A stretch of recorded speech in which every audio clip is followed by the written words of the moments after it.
एक दिन एक विद्वान ब्राह्मण किसी धनवान मनुष्य के पास गया और कहने लगा, महाराज, मैं कुटुंबवत्सल पंडित हूँ। आजकल भयंकर कराल रूपी दुष्काल ने चारों ओर हाहाकार मचा दिया है। अन्न महंगा हो जाने के कारण अपना चरितार्थ नहीं चला सकता। आप श्रीमान हैं।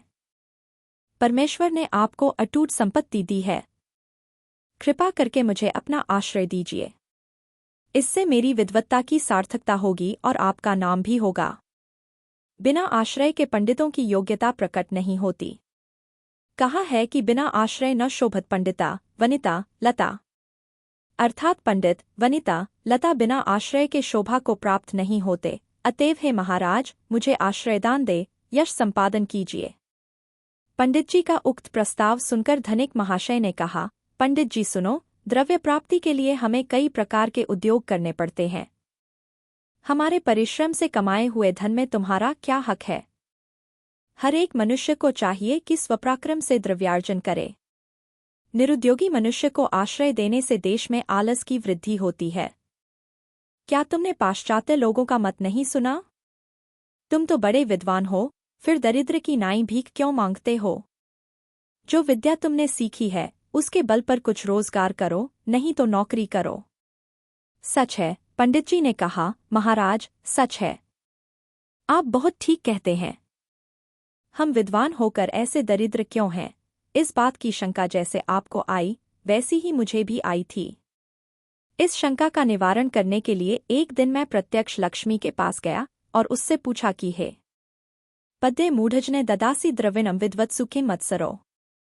हे लक्ष्मी, तू ऐसे उस धनिक की ओर अंगुरी बताकर मूढ़ लोगों को द्रव्य देती है और विद्वानों को नहीं देती, तो क्या तू विद्वानों का द्वेष करती है? इस पर लक्ष्मी जी ने उत्तर दिया कि हे ब्राह्मण, नाहम मत्सरिणी न चापी चपला नैवास्ति मूर्खे रतिया। मूर्खेभ्यो द्रविणं ददामि नित्रां तत्कारणं श्रूयता। विद्वान सर्वजनेषु पूजित तनुर्मूर्खस्य नान्याः गतिया। मैं विद्वानों का मत्सर नहीं करती, मैं चंचल भी नहीं हूँ और न मैं मूर्खों पर कभी प्रेम रखती हूँ, परंतु मूर्ख मनुष्यों को नितराम मैं द्रव्य दिया करती हूँ। उसका जो कारण है वह सुनो। विद्वान लोगों की तो सर्वत्र पूजा हुआ करती है और मूर्खों को कोई नहीं पूछता, इसीलिए मैं मूर्खों को द्रव्य दिया करती हूँ, क्योंकि उन्हें दूसरी गति ही नहीं है। महाराज, लक्ष्मी जी का यह उत्तर यथार्थ है। आज मुझे उसका अनुभव मिला। आप भी इसी मालिका में हैं, यह बात मुझे विदित न थी। ऐसा कहकर पंडित जी अपने घर चले आए। 2. जिस धनवान पुरुष की सभा में उक्त पंडित महाशय गए थे, उनके पास चापलूसी करने वाले कई खुशामदी लोग भी बैठे थे।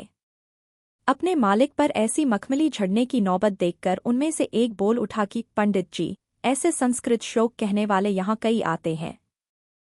क्या आप समझते हैं कि आप बड़े सुभाषित वक्ता हैं? कुछ ऐसी बात कहते जिससे हमारे सरकार खुश होते, तो तुम्हारा काम भी हो जाता। इस मुंह देखी बातें करने वाले मनुष्य को अब क्या करें? बेचारा सुभाषित का महत्व नहीं जानता। समयोचित भाषण करने से चतुर पुरुष को कितना आनंद होता है, यह उसको मालूम नहीं है। यद्यपि यह धनवाद मनुष्य पैसे की गर्मी से अंधा हो गया है, तो भी उसके मन को शिक्षा का कुछ संस्कार हुआ है। अतएव इसके सामने सुभाषित प्रशंसा करना अनुचित न होगा। ऐसा अपने मन में सोचकर पंडित जी ने कहा, हे महाराज, पृथिव्यां त्रीणि रत्नानि जलमन न सुभाषितम मूढ़या पाषाणखंडेषु रत्न संज्ञा विद्यते। इस पृथ्वी में अन्न, जल और सुभाषित, ये ही 3 मुख्य रत्न हैं। मूर्ख लोग हीरा, माणिक आदि पत्थर के टुकड़ों को ही रत्न कहते हैं। यह सुनकर श्रीमान गृहस्थ अपने मन में बड़ा ही लज्जित हुआ।